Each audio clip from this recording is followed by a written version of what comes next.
जी अस्सलाम वालेकुम। मेरा नाम चौधरी तोहसेन खटाना है। मैं एक सोशल एक्टिविस्ट हूँ जो फर्दर आपको जो है तकलीफ़ देते हैं और आपको बुलाते हैं। और आज आपको बुलाने का यही मकसद था कि एक जो रात हमसे गुज़र गई, लैलतुल क़द्र की रात, जो मुसलमानों के नज़दीक बहुत बड़ी एक रात है, उस रात की सबको मुबारक हो, जिस रात में कुरान पाक नाज़िल हुआ। कोरोना वायरस के चलते हुए आज 2 ढाई महीने से जिस तरीके से हर इंसान परेशान है, पूरे मुल्क में जो है ये वबा फैली हुई है। हम यही दुआ करेंगे कि जल्द से जल्द ये बीमारी जो है ख़त्म हो जाए। मैं ये कहना चाहता हूँ कि जिस तरीके से कोरोना वायरस चल रहा है, और ख़ुसूसी तौर पर मुस्लिम कम्युनिटी की बात करूँगा कि कोरोना वायरस के चलते हुए मुस्लिम कम्युनिटी ने जिस तरीके से 2 ढाई महीने अपने घरों में ही नमाज अदा की, ख़ुसूसी तौर पर जुमा अदा की अपने घरों पे, उसी तरीके से रमज़ान आया, बहुत पाक महीना है मुसलमानों के नज़दीक। अपने घरों में ही नमाज अदा की रमज़ान में। वो सहर व इफ्तार में इतनी रौनकें मस्जिदों में होती थी, जुमा में इतनी रौनकें होती थी। जिस रात का मैंने अभी ज़िक्र करा, 27वीं शब को जो रात को गुजर गई, इस रात में मस्जिदों में हज़ारों की तादाद में लोग होते थे, वो भी मुसलमानों ने अपने घरों में की। मैं यही कहना चाहूँगा कि अगर इतना कुछ मुस्लिम कम्युनिटी ने अपने घरों में किया, 2 ढाई महीने से अपने घरों में नमाज अदा की, जुमे अदा किए और लैलतुल क़द्र की रात अपने घर में मनाई, उसी तरीके से अब ईद आ रही है। अब ईद के रिगार्डिंग जिस तरीके से दुकानें खोली गई हैं, सुबह 9 बजे से लेकर 5 बजे तक शाम को, उसके बाद सेक्शन 144 लागू है। मैं यही कहना चाहूँगा कि कोई भी मुसलमान कम्युनिटी इस बार सादगी से ईद बनाए।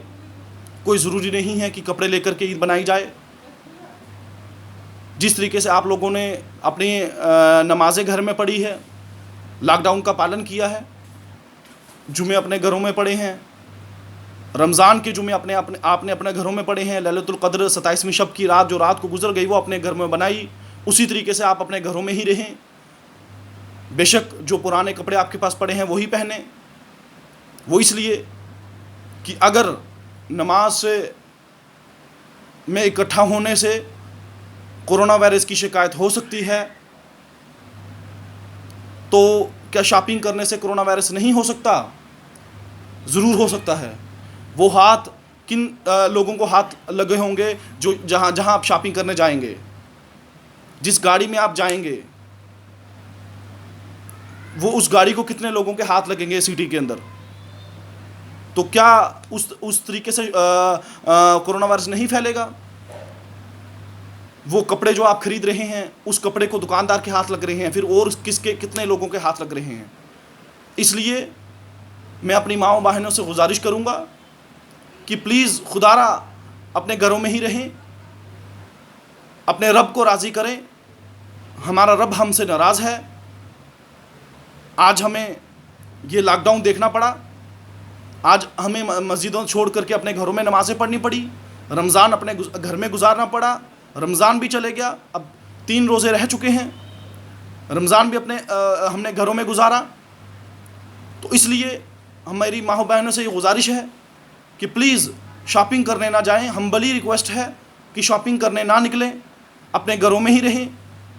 Stay safe and stay home की गाइडलाइन पे आप चलें, वही हम सब के लिए बेहतर है, क्योंकि अपनी जान सबसे ज़रूरी है और अपनी जान बचाना फ़र्ज़ है।